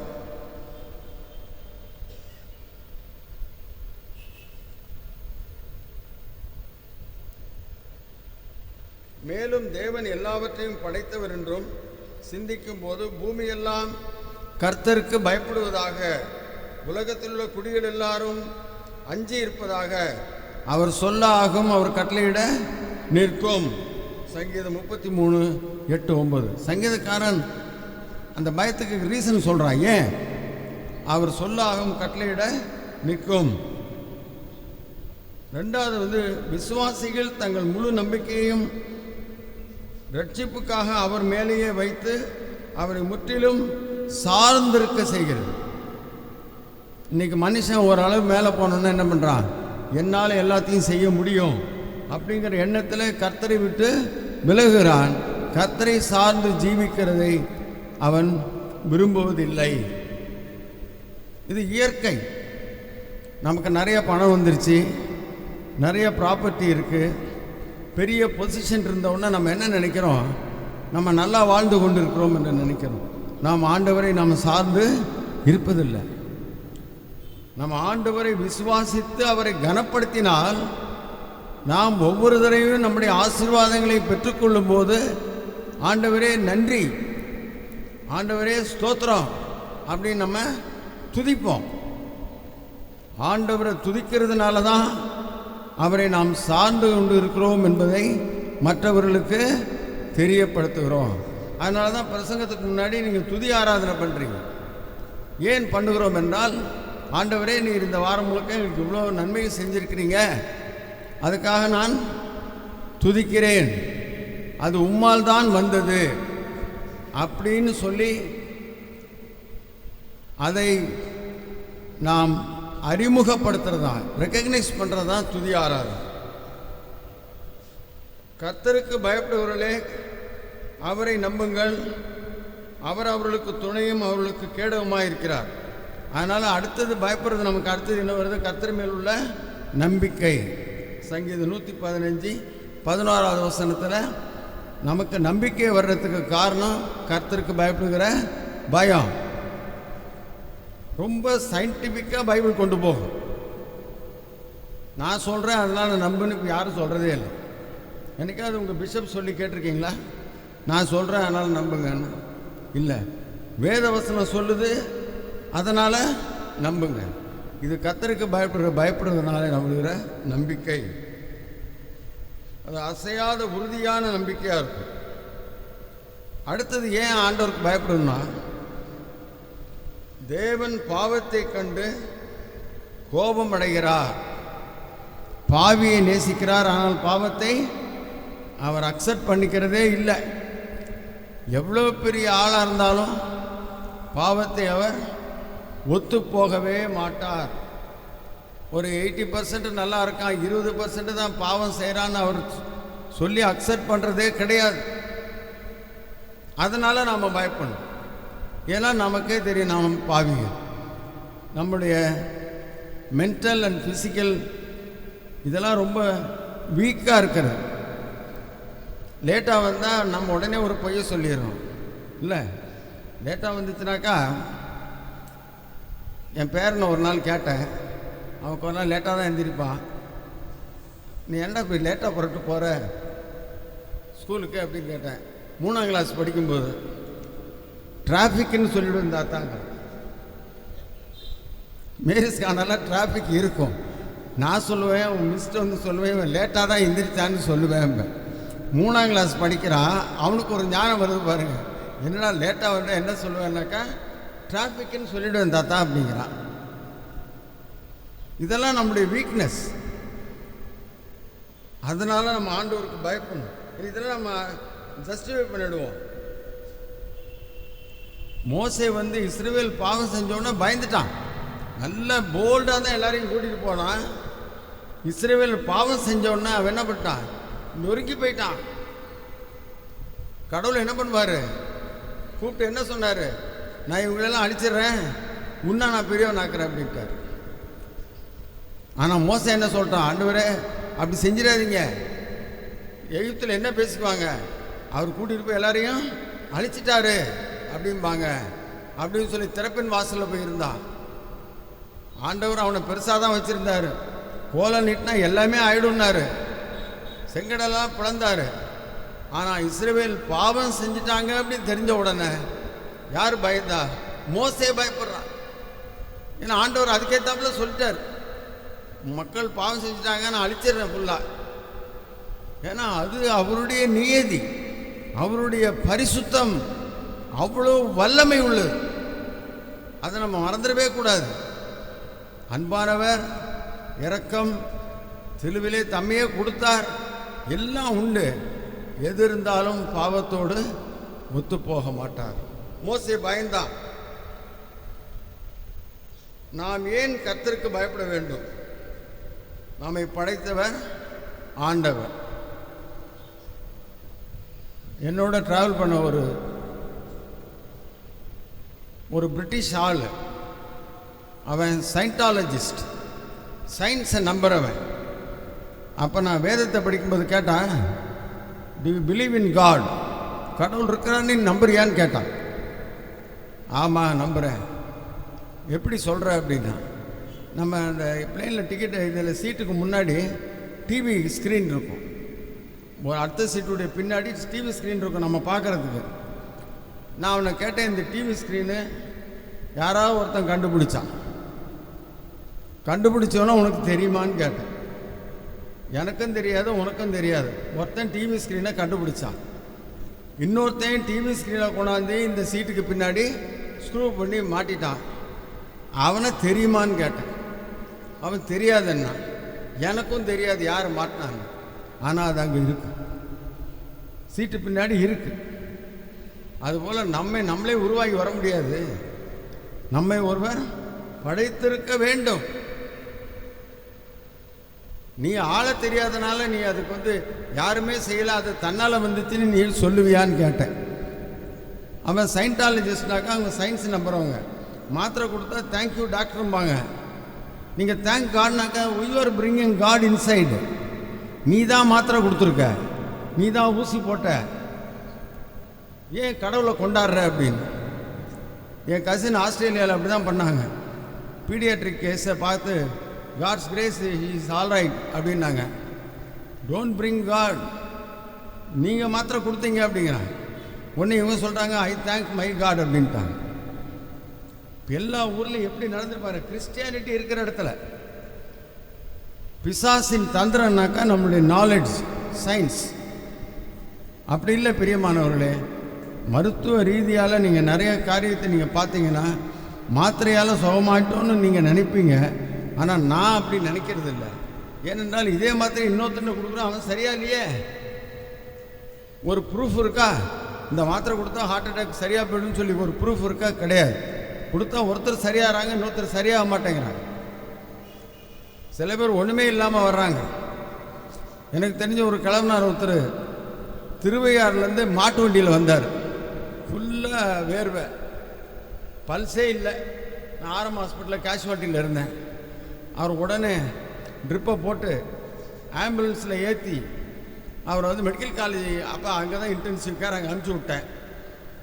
அடுத்த நாள் காலையில் போய் என்ன ஆச்சு பேஷண்ட்டுக்கு அப்படின்னு போய் கேட்டு அங்கே போய் நர்ஸை போனேன். நேற்று ராத்திரி நான் ஒரு பேஷண்ட் அனுப்பிச்சேனே, என்ன ஆச்சு? அவர் அந்த ரூமில் தான் இருக்கார். என்ன சிஸ்டர் சொல்கிறீங்க? அவர் பல்ஸ் இல்லை, பிபியில் ஒன்றும் இல்லை. இந்த பாருங்கள் பேப்பர் படிச்சுட்டு இருக்கார் பாருங்கள், அவர் தான் அப்படிங்கிறார். அந்த கிழவனார் காலையில் உட்காந்து என்ன படிச்சுட்டு இருக்காருன்னா பேப்பர் படிச்சுட்டு இருக்கார். அவர் பேப்பரை மூஞ்சி மறைச்சிட்டதுனால எனக்கு தெரியல, நான் அப்படி உட்காந்து படிப்பாருன்னு நான் நினைக்கல. ஆனால் அங்கே தான் கடவுளுடைய கிருபை இருக்கிறது. நம்ம போட்ட ட்ரிப்பெல்லாம் பல்ஸே இல்லை. கார்டியோஜெனிக் ஷாக்கில் வர்றவன் 12 கிலோமீட்டர் வந்துட்டார், இன்னும் 6 கிலோமீட்டர் 18 கிலோமீட்டர் போனோம். அவர் இந்த 6 கிலோமீட்டர் வேகமாக போவான், 12 கிலோமீட்டர் மாட்டு வண்டியில் வந்துருக்கு. அதனால் நம்ம எப்போதுமே ஆண்டவருடைய சர்வ வல்லமையை நாம் மட்டுப்படுத்தக்கூடாது. யோனா என்ன சொன்னான்? சகலத்தையும் படித்த ஆண்டவருடைய சன்னிதானத்தில் இருந்து நான் ஓடி வருகிறேன். அப்போ தான் அந்த மாலுமிகள்லாம் பயப்படுறாங்க. யாரை விட்டு ஓடியாந்தானா? சர்வ உலகத்தையும் படைத்த ஆண்டவருடைய சன்னிதானத்தில் இருந்து நான் ஓடி வருகிறேன். மார்க்கு 4ஆம் அதிகாரம் 39-41 வசனத்தில் பார்த்தீங்கன்னா, சீஷர்கள் படகுல போயிட்டுருக்குறாங்க. பெரிய காற்று கொந்தளிப்பு. ஆண்டவர் என்ன சொல்கிறாரு? அமைதலாக இரு அப்படிங்கிறாரு. இவங்கெல்லாம் பார்க்குறாங்க, காற்று அமைதலாயிற்று. இயற்கைக்கு மேலே அதிகாரம் உள்ள வார்த்தையை கொண்டிருக்கிற நம்முடைய ஆண்டவர். அதனால் நம்ம பயப்படணும். இன்றைக்கி நமக்கு விரோதமாய் வர என்ன சக்தினாலும் ஆண்டவர் வார்த்தையினாலே அமைதலாக இரு அப்படின்னா அமைதலாக தான் இருக்கு. அதற்காக நாம் பயப்படும். சீஷர்கள் அதுக்கு பிறகு அவரை தொழுது கொண்டார்கள்னு போட்டு, அப்போ தான் அவருடைய ஆம்னிபொட்டன்ஸ், சர்வ வல்லமையை அவர்கள் அறிந்து கொள்கிறார்கள். இவ்வளோ பெரிய புயல் அடிக்குது, போட்டே கவுந்துற மாதிரி இருக்கு, வேறு சும்மா அப்படிங்கிறாரு. சும்மா இருக்கு. அவருடைய பரிசுத்தத்தை நம்ம பார்க்கறதுக்கு மகிமையின் பிரகாசம். அதனால தான் ஆண்டவர் மறுரூப மலையில் போய் ஆண்டவர் தம்முடைய மகிமையை 3 சீஷர்களுக்கு காட்டுறார். அது ஒரு குட்டி பரலோகராஜ்யன்னு நான் நினைக்கிறேன். அந்த மலையில் அவர் போய் சாதாரணமாக நம்மளோட உட்காந்து சாப்பிட்டுட்டு இருந்தார். சும்மா ஜோமெண்ட்டு வரலான்னு கூப்பிட்டு போகிறாரு. நிறைய தடவை கூப்பிட்டு போயிருக்காருன்னு இந்த சீஷர்லாம் உட்காந்து பார்த்துக்கிட்டு இருக்கிறாங்க. அந்த ஒளியை பார்த்த உடனே அவங்க என்ன பண்ணாங்க? பயந்துட்டாங்க. அப்புறம் ஆண்டவர் தான் தட்டி எழுப்புறார், இவர் என்னுடைய நேசகுமாரன். அது சொல்லும்போது அவர் மட்டும்தான் இருந்தார். மோசே இல்லை, எலியாவில்லை, மல்டிப்ளிசிட்டி இல்லை, ஆண்டவர் மட்டும்தான் இருக்கார். அந்த மகிமையை காட்டினால தான் அந்த 3 பேர் பயந்தாங்க. அதே மகிமையை ஆண்டவர் இன்னும் நமக்கு காட்டுகிறவராய் இருக்கிறார். அடுத்தது, தேவன் ஒரு நீதியுள்ள நியாயாதிபதி. கண்டிப்பாக ஒரு நியாய தீர்ப்பு இருக்கு. இதை சொன்னால் மற்ற மதத்தினர் என்ன பண்ண மாட்டாங்க? ஒத்துக்க மாட்டாங்க. இந்த உலகத்தில் இருக்கும், அப்படி தான் இருக்கும், அப்படி இப்படி தான் போய் சொல்லணும், அப்படி இப்படி இருந்தால் தான் வியாபாரம் சரியாக வரும், 4 இடத்துல போய் சொன்னால் தான் நம்ம பிழைக்கலாம். இதெல்லாம் ஆண்டவருக்கு காம்ப்ரமைஸே இல்லை. நம்ம யூனிக், நான் மற்றவர்களிருந்து பிரித்தெடுக்கப்பட்டவர்கள்னு சொல்லி புதிய ஏற்பாடு சொல்லும். Separated people. இங்கே எப்படி இருக்கீங்களோ அப்படி தான் நீங்கள் வெளியும் இருக்கணும். அதனால தான் கிறிஸ்தவர்களை தனிப்பட்ட முறையில் அவளுக்கு கோவறதுக்கு காரணம் என்னென்னா, இவன் நம்மளோட ஒத்துப்போக மாட்டேங்கிறானே. அது நம்மளுக்கு அந்த பயத்தினால அதுமாரி ரெஸ்பெக்ட் நமக்கு கிடைக்கிறது. பெற்றோர்கள் பிள்ளைகளுக்கு கர்த்தருக்கு பயப்படுதலை சொல்லி கொடுத்துதான் ஆக வேண்டும். இது நம்ம நிறைய பேர் வாழ்க்கையில் கூட நம்ம பார்த்துருக்கோம். சொத்து வந்துடுது, சொத்து சுதந்திரம், அப்பா அம்மா சொத்து பிள்ளைகளுக்கு தான், ஈக்குவலாக பிரிச்சுக்கலான்னு சொல்லி நம்ம கிறிஸ்டியன் லா சொல்லுது. ஆனால் நம்மளுடைய தெய்வ தத்துவத்தை, நம்மளுடைய கர்த்தருக்கு பயப்படுதலை, தேவ ஞானத்தை அப்படி யாரும் சுதந்திரிக்க முடியாது. அதை நாம் பிள்ளைகளுக்கு என்ன பண்ணணும்? சொல்லி கொடுக்கணும். அதுக்கு தான் சண்டே கிளாஸ் வச்சுருக்காங்க. சிறு பிள்ளையிலேருந்து அதை ஆரம்பிச்சிடணும். அடுத்ததாக அதை நம்மை பரிசுத்தவான்களாக்குறது. இந்த கர்த்தருக்கு பயப்படுகிற பயம் நம்மை பரிசுத்தவான்களாக்குறது. அதனால தான் பவுல் சில பேர்கிட்ட சொல்லியிருக்காரு, பரிசுத்தவான்களுக்கு நான் எழுதுகிறேன் அப்படிங்கிறார். அப்போ அந்த ஹோல் காங்கிரிகேஷன் என்னது? ஹோல் சபை என்னது? பரிசுத்தவான். நம்மளை பரிசுத்தமாக்குறதுக்காக தான் கர்த்தருடைய பயம் தேவை. தாழ்மைக்கும் கர்த்தருக்கு பயப்படுதல் பயத்திற்கும் வரும் பலன் ஐஸ்வர்யம், மகிமை, ஜீவன். நீதிமொழிகள் 22:4. நம்ம அதை தேடி போகக்கூடாது. ஐஸ்வர்யத்தை தேடி போக வேண்டிய அவசியம் இல்லை. நாம் கர்த்தருக்கு பயப்படுற பயம் இருந்துச்சுனாக்கா அதிலே நாம் ஐஸ்வர்யம், மகிமை, நம்முடைய லைஃப், ஜீவன் இருக்கிறது. அதனால் மரண கண்ணிகளுக்கு நாம் தப்பலாம். நீதிமொழிகள் 14, 26, 27. ஆசீர்வாதங்கள், ஆயுசு நாட்கள் பெருகும். 100 ஆண்டுகள் வாழ்வது எப்படி அப்படின்னு அந்த காலத்தில் கல்கண்டில் எழுதினார். அவரே சீக்கிரம் செத்து போயிட்டார். ஒரு பாயிண்ட் எழுதுவார் அவர், 100 ஆண்டுகள் வாழ்வது எப்படின்னு. ஒரு கல்கண்டுன்னு ஒரு சின்ன புக்கு வரும். கடைசியில் அவர் இறந்துட்டார், ரொம்ப சீக்கிரமாக இறந்துட்டார். அப்போஸ்தலர் 9ஆம் அதிகாரம் 31ஆம் வசனத்தில், கர்த்தருக்கு பயப்படுகிற பயத்தோடும் பரிசுத்தாவியின் ஆறுதலோடும் நடந்து பெருகின. பரிசுத்தாய் வரும்போது பெருக்கம் வருது. நம்ம வாழ்த்தும் போது நிறைய செய்கிறோம் இல்லையா, நீ நல்லா பெருகி வாழு அப்படின்னு சொல்லுவோம். அதுக்கு அடிப்படையே கர்த்தருக்கு பயப்படுகிற பயமும் பரிசுத்தாவியின் ஆறுதலும். ஆனந்தம் பிள்ளைன்னு ஒரு பெரிய சயின்டிஸ்ட், அவருடைய இளம் வயதிலே அவருடைய தகப்பனார் சூசைட் பண்ணிட்டார். அப்புறம் அந்த மாதத்திலேயே அவருடைய சித்தி ஒருத்தவங்க கேன்சரில் இறந்துட்டாங்க. அதுக்கு அடுத்த மாதம் அவருடைய சகோதரி இறந்து போனார், ஏதோ வியாதி வந்து. இதனால் இவர் டிப்ரெஷனுக்கு போயிட்டார். என்னடா அது மாதம் மாதம் ஒரு டெத்து இருக்க அப்படின்னு சொல்லும்போது அவர் மனதிலே நீயும் அப்படியே செய் அப்படின்னு சொல்லி அவங்க அப்பா தூக்கு மாட்டின ஃபேனுக்கு அடியிலேயே உட்காந்துட்டார்.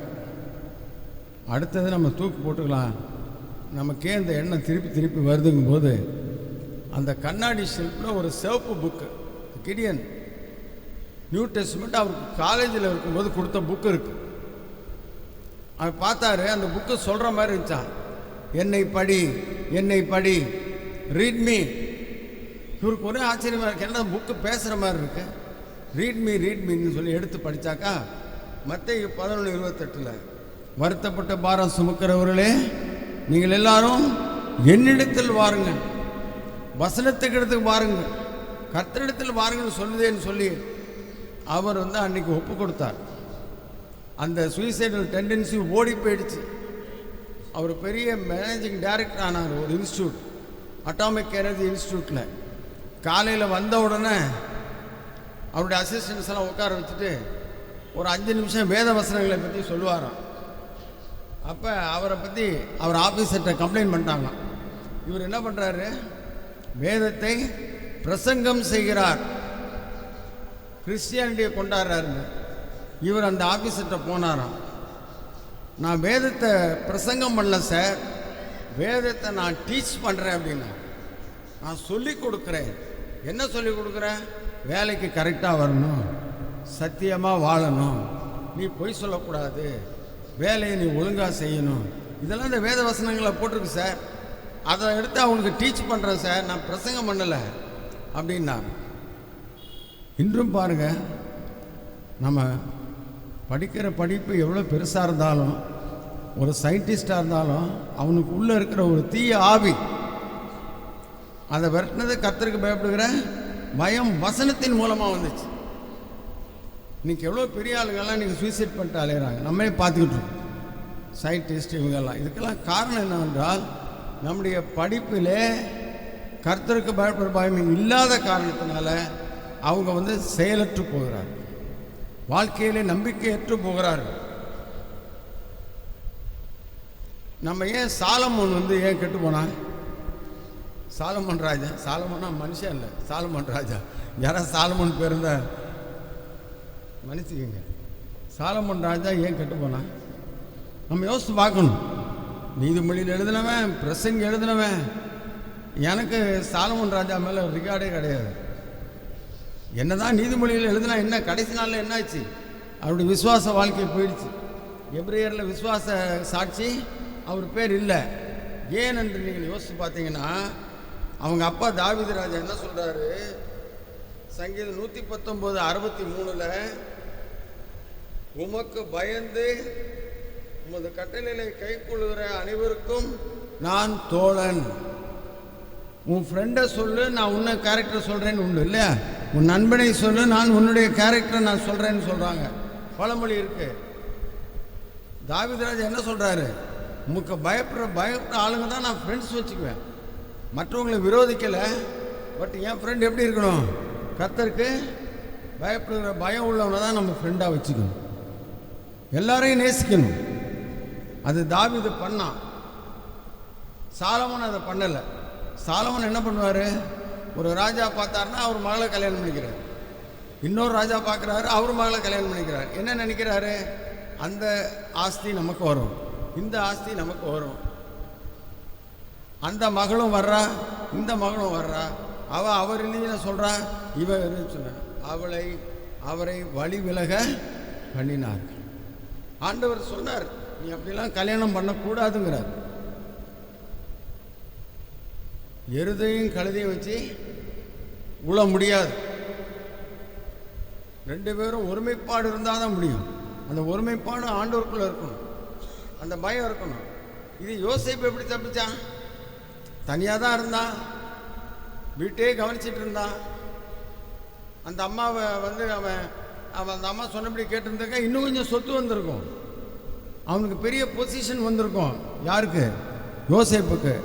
எங்கே, வீட்டுக்குள்ள, எங்கே வீட்டுக்குள்ள ஒரு கேவலமான பேரோட பொசிஷன் வந்திருக்கும். ஆனால் அவன் என்ன சொன்னான், நான் கர்த்தருக்கு விரோதமாக பாவம் செய்வது எப்படி, அந்த பயம் கர்த்தர் அங்கே இருந்தார்னு காட்டுதா. அப்புறம் வர வசனத்தில் தான் கர்த்தர் யோசேப்போடு இருந்தார்னு வரும். அங்கே அந்த வீட்டில் இருந்தார், ஜெயிலையும் இருந்தார், பார்வோனோடையும் இருந்தார். அந்த பிரசன்னம் நமக்கு இருக்கணும். அப்போ தான் நம்ம பாவத்திலிருந்து இதை விழ முடியாது. யோசேப்பு சொன்னான், நான் அவருக்கு முன்னே எங்கே இருந்தார், கடவுள் அங்கே இருந்தார்னு சொல்லவே இல்லை. ஆனால் அவன் அதை உணர்ந்தான். அது ஒரு பெரிய பாவத்திலிருந்து அவன் விடுபட்டான், ஓடினான். அது கிடைச்ச பரிசு என்ன? ஜெயில். அவன் யோசிச்சிருக்கலாம், அங்கே இருந்தால் கூட நம்ம நல்லா இருந்திருக்கலாம், வாழ்க்கை இது மாதிரி ஜெயிலில் போட்டிருக்கான். ஆனால் ஜெயிலர் என்ன பண்ணுறான்? ஜெயிலில் இருக்கவங்களாம் இவன்கிட்ட ஒப்படைக்கிறான். ஏன்னால் அவன் செய்வதெல்லாம் வாய்க்குன்றால செலுத்துறான். இந்த பிரசன்னத்தோடு தான் நம்ம போகணும். மார்க் 6ஆம் அதிகாரம் 1-6 ஆண்டவர் என்ன சொல்கிறாரு? இவங்கெல்லாம் இவருக்கு இந்த ஞானம் எங்கேருந்து வந்தது அப்படின்னு சொல்லி பரிசேயர், சதுசேயர், வேதபாரகர்லாம் சொல்கிறாங்க. ஞானம் உள்ளவர்கிட்ட என்ன கேட்குறாங்க? இவருக்கு ஞானம் எப்படி வந்தது? நான் அந்த கேள்வி கேட்கும்போது யோசித்து பார்க்குறேன். அவரே ஞானம், அவர்கிட்ட போய் இந்த ஞானம் எப்படியா வந்துச்சுன்னு கேட்குறேன். இதை தான் நம்ம பவுல் என்ன சொல்கிறாரு? 1 கொரிந்தியர் 2:6 அப்படி இருந்தும் தேறினவர்களுக்குள் ஞானத்தை பேசுகிறோம். பவுல் சொல்கிறாரு, யாரும் பேசுகிறாங்களா? ஞானத்தை பேசுகிறோம், இப்பிரபஞ்சத்தின் ஞானத்தை அல்ல. இப்போ பிரபஞ்சத்தின் ஞானம் என்னது? Artificial intelligence. அது அவர் அப்பயே சொல்கிறார் பாருங்க, இந்த பிரபஞ்சத்தின் ஞானத்தை பற்றி நாங்கள் பேசலைங்கிறார். அன்றைக்கி ஒரு பேஷண்ட் ஒருத்தர் வந்தார், என்னையா படிக்கிறேன்னு கேட்டேன். AIDS அப்படின்னாரு. வருஷத்துக்கு 3 லட்ச ரூபா கொடுத்து SRM காலேஜில் படிச்சுட்டு இருக்கேன். சரியா? நல்ல ஜுரம், மயக்கம் வருது, நான் பைக்கில் போகிறேங்கிறேன். அவர் பைக்கில் தான் வந்தாராம். இங்கே ஃபீவர் நிறைய ஆகிடுச்சு. நான் சொன்னேன், இவ்வளோ மயக்கம் வருதுங்கிற, ஜுரமும் இருக்குது, நீ பைக்கில் போகிறேங்கிறிய, ஆர்டிஃபிஷியல் இன்டெலிஜென்ஸ் உனக்கு சொல்லிக் கொடுக்கலையான்னு. ஆர்டிஃபிஷியல் இன்டெலிஜென்ஸ் உனக்கு சொல்லிக் கொடுக்கல, உனக்கு தெரியல, இதை பற்றி படித்து கொள்ளுகிறாரு. அதுதான் இப்பிரபஞ்சத்தின் ஞானம். அழிந்து போவர்களாகிய இப்பிரபஞ்சத்தின் பிரபுக்களுடைய ஞானத்தை அல்ல.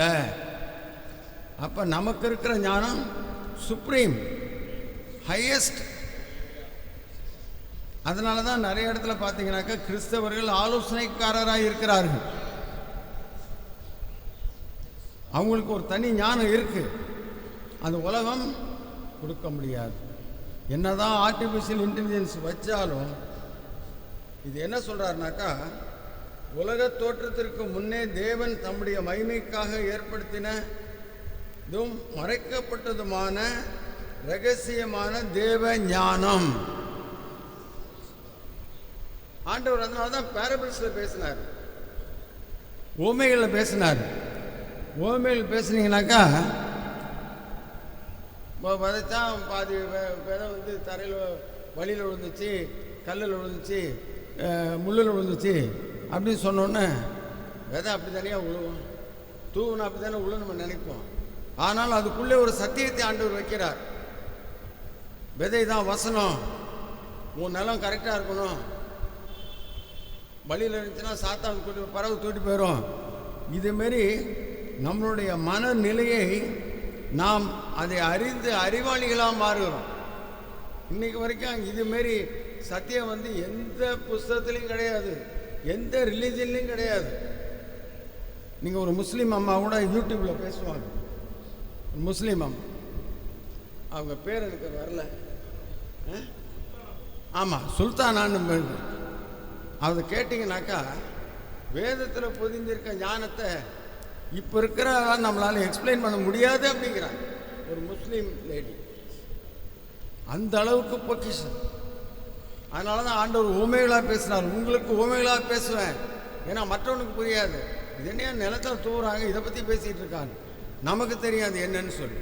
அதுதான் நம்முடைய விசேஷித்த ஞானம். அதே தான் திருப்பி சொல்கிறேன். 1 கொரிந்தியர் 1:30 அவரே இயேசுவே தேவனால் நமக்கு ஞானமும் நீதியும் பரிசுத்தமும் மீட்பரும் ஆனார். அந்த இயேசுதான் வார்த்தை. நாம் வார்த்தையை அறிந்து கொள்ள வேண்டும், அந்த வார்த்தையை மற்றவங்களுக்கு கொடுக்கணும். அதனால தான் என்ன பண்ணுறான், பைபிள் என்ன பண்ணுறான், கிழித்து எரிக்கிறாங்க. வேறு புஸ்தகம் எங்கேயாவது எரித்து கேள்விப்படுறீங்களா? எங்கேயாவது கேள்விப்பட முடியாது. வேறு புஸ்தகங்கள்லாம் எரித்து கேள்விப்பட முடியாது. ஆனால் பைபிள் எரித்த உடனே நியூஸில் வருது, பைபிள் எரிச்சிட்டாங்க. ஏனென்றால் இதில் இருக்கிற வாழ்வு அவங்க எரிச்சா அழிஞ்சு போயிடும்வாங்க. ஆனால் ஏற்கனவே நான் சொல்லியிருக்கேன் 119 சங்கீதத்தில், உம்முடைய வசனங்களை நீர் வானங்களில் வைத்திருக்கிறீர். இன்றைக்கி இந்த பைபிள் எதில் இருக்குது?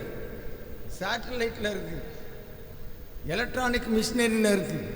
இன்றைக்கி இந்த பைபிள் இங்கே இல்லைன்னா செல்ஃபோனில் எடுத்துக்கலாம், செல்ஃபோன் இல்லைன்னா நீங்கள் கம்ப்யூட்டரில் எடுத்துக்கலாம். இந்த வேதத்தை கொளுத்துறனால நீங்கள் அதை அழிக்க முடியாது. கான்ஸ்டான்டின் நோபல் வேதத்தை நான் பிரிண்ட் பண்ணி தரேன், அதுக்கு முன்னாடி நீரோ மன்னன் இருந்தா, வேதத்தை நான் பிரிண்ட் பண்ணி தரேன், ஒன்று கொண்டாங்க அப்படின்னாக்கா 15 வேதாகமங்கள் கொண்டு வந்தாங்க. அழிக்க முடியாது. அவர் தான் அதை பிரகடனப்படுத்தினார். எத்தனையோ வருஷம் இஸ்ரேல் மக்கள் அடிமையாக புத்திட்டே வந்தாங்க, பாபிலோனுக்கெல்லாம் போனாங்க. ஆனால் அவர் வேதத்தை அழிக்க முடியும். ஆனால் நாம் பிள்ளைகளுக்கு முதல்ல கொடுக்கறது என்னது? வேத வசனம். ஆமென். ஹல்லேலூயா, பிரைஸ் தி லார்ட். நம்ம அப்படியே எல்லாரும் எழுந்து நிற்கலாமா? ஹல்லேலூயா, பிரைஸ் தி லார்ட், ஹல்லேலூயா.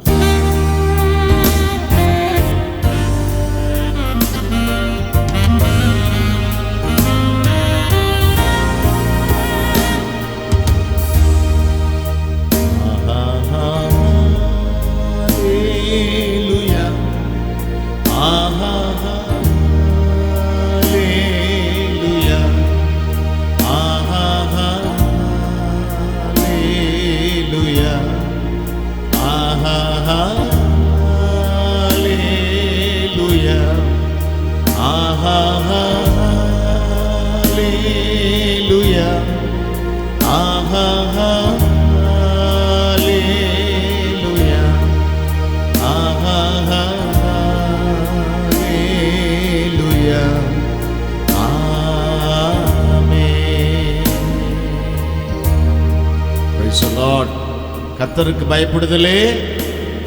எல்லாரும் சொல்லுவோமா? கர்த்தருக்கு பயப்படுதலே. எல்லாரும் சொல்லுவோமா? கர்த்தருக்கு பயப்படுதலே. ஆமென்.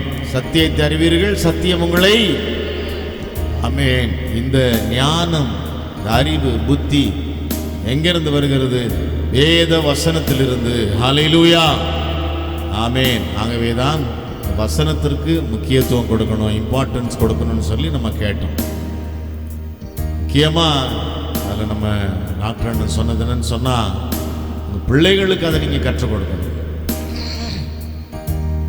முதலாவது பெற்றோர் நாம் அதில் நல்லா கற்று தேர்ந்தவர்களாக இருந்தால் தான் பிள்ளைக்கு சொல்லிக் கொடுக்க முடியும்.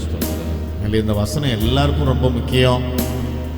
நம்ம கையில் பரிசுத்த வேதாகமம் இருக்குன்னு சொல்கிறத விட அதில் என்னென்னலாம் சத்தியங்கள் இருக்கிறது என்பதை நாம் அறிந்து கொள்வதுதான் முக்கியம். ஆகவே நல்ல ஒரு செய்தி கேட்டோம், அது நம்ம வாழ்க்கைக்கு ஆசீர்வாதமாக இருக்கணும்னு சொன்னால் இந்த பிரசங்கத்தின்படி நம்ம வாழ்ந்த அற்புதம் நடக்கும், வாழ்க்கை மாறும். கர்த்தர் பெரிய காரியங்களை செய்ய வல்லவராக இருக்கிறார். அல்லேலூயா. வானமும் பூமி ஒழிந்து போனாலும் உடைய வார்த்தைகள் ஒருபோதும் ஒழிந்து போவதில்லை, மாறுவதில்லை. ஆகவே இந்த பல்லவியை நம்ம பாட போகிறோம். பாடும் பொழுது ஊழியத்தில் கேட்டு காணிக்கை செலுத்துறவர்கள் அன்பின் காணிக்கைகளை செலுத்தலாம்.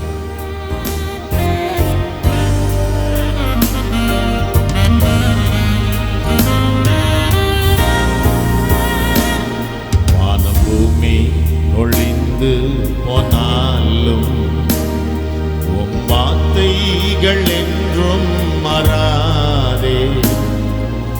வாழ்க்கை அழிந்து மறைந்து போம், விசுவாசி என்றென்றும் நிலைப்பார். வானம் பூமி ஒழிந்து போனாலும் உம் வார்த்தைகள் என்றும் மாறாதே. வாழ்க்கை அழிந்து மறைந்து போம், விசுவாசி என்றென்றும் நிலை. ஆராதிப்போம். ஆஹா ஹல்லேலூயா, ஆஹா ஹல்லேலூயா, ஆஹா ஹல்லேலூயா, ஆஹா ஹல்லேலூயா, ஆஹா ஹல்லேலூயா, ஆஹா ஹல்லேலூயா, ஆஹா ஹல்லேலூயா, ஆமென்.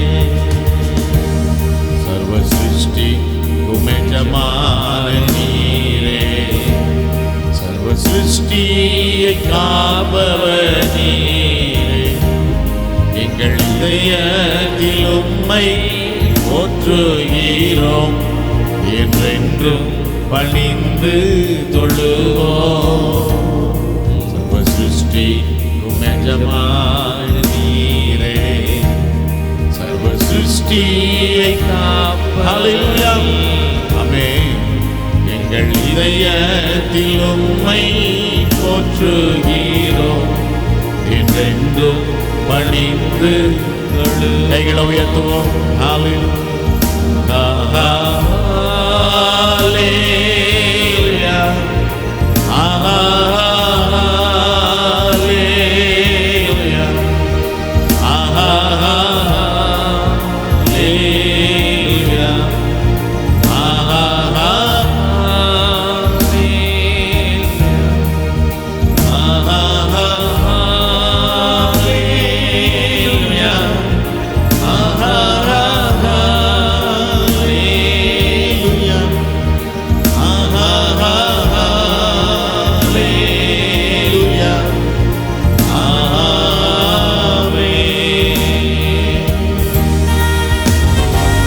Praise the Lord. Amen. Praise the Lord. கர்த்தர் இந்த காலை ஆராதனைக்கு ஆசீர்வதித்து கொடுத்தபடினாலும் பாடி ஆராதிக்க கர்த்தருடைய வார்த்தைகளை கேட்டு பலனடையும்படி கர்த்தர் நமக்கு கிருபை செய்தபடினாலும் ஆமென். Praise the Lord. கர்த்தருடைய நாமத்தின் மகிமைக்காக கர்த்தர் கொடுத்த ஆசீர்வாதங்களிலிருந்து காணிக்கையின் மூலமாய் கர்த்தரை கனப்படுத்தும்படி கர்த்தர் நமக்கு கிருபை செய்தபடினாலும் வாரம் முழுதும் நம்மோடு கூட இருந்து நாம் கேட்ட வார்த்தைகளின்படி நம்மை மிகவும் நேர்த்தியாய் ஆசீர்வாதமாய் என்னுடைய வசனத்தின்படி கர்த்தர் நடத்த போகிறபடினாலும் எல்லாரும் கரங்களை உயர்த்தி கர்த்தருக்கு நன்றி செலுத்துவோமா? ஹல்லேலூயா. எல்லாரும் கரங்களை உயர்த்தி ஸ்தோத்திரம் பண்ணுவோம். Praise you Jesus. Hallelujah. ஆமென். நாம் ஜெபிப்போம். பாஸ்டர் அம்மா அவர்கள் ஜெபம் பண்ணுவாங்க. காணிக்கைக்காகவும் ஜெபிப்பார்கள்.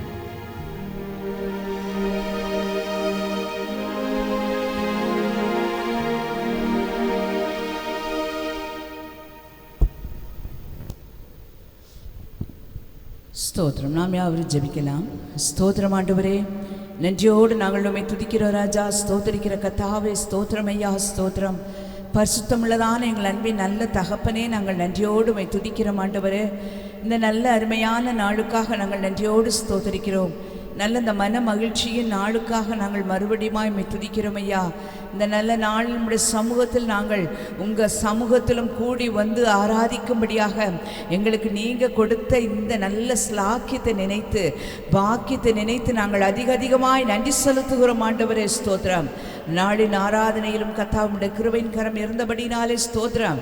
நீங்கள் துதிகளின் மத்தியில் வாசம் பண்ணுகிற தேவனாய் இருக்கிறபடியாலே நன்றியோடு ஸ்தோத்திரிக்கிறோம் அப்பா. உங்கள் நாமத்தை பிரஸ்தாபம் பண்ணுகிற இடங்களில் எல்லாம் நீங்கள் வந்து ஆசீர்வதிக்கிற தேவனாய் இருக்கிறபடியாலே கர்த்தாவே நாங்கள் நன்றி செலுத்துகிறோம். இந்த நாளின் ஆராதனை முழுமையிலும் ஆண்டவரே உங்கள் மகிமை விளங்கினபடியினால், ஆண்டவரே உங்கள் நாமம் மகிமைப்பட்டபடினாலே, உங்கள் பிரசன்னம் இந்த இடத்தை நிரப்பினபடினாலே ஆண்டவரே நாங்கள் நன்றியோடு போய் துதிக்கிறோம் ஆண்டவரே. உமக்கு ஸ்தோத்திரம் ஐயா, ஸ்தோத்திரம் ஆண்டவரே. இந்த நாளிலும் உடைய கிருபையின் கருத்திற்குள்ளாய் வைக்கிறோம். ஆராதனையினுடைய ஒவ்வொரு பகுதியும் கர்த்தர் ஆசீர்வதித்தபடினால் செய்தபடினாலே ஸ்தோத்திரம். பாடல்கள் பாடி உங்கள் நாமத்தை மகிமைப்படுத்த தேவனாகிய கர்த்தர் கிருபை செய்தபடினாலே ஸ்தோத்திரம். பாட்டினாலே உம்மை துதிக்கும்படி கிருபை செய்தபடினாலே ஸ்தோத்திரம்.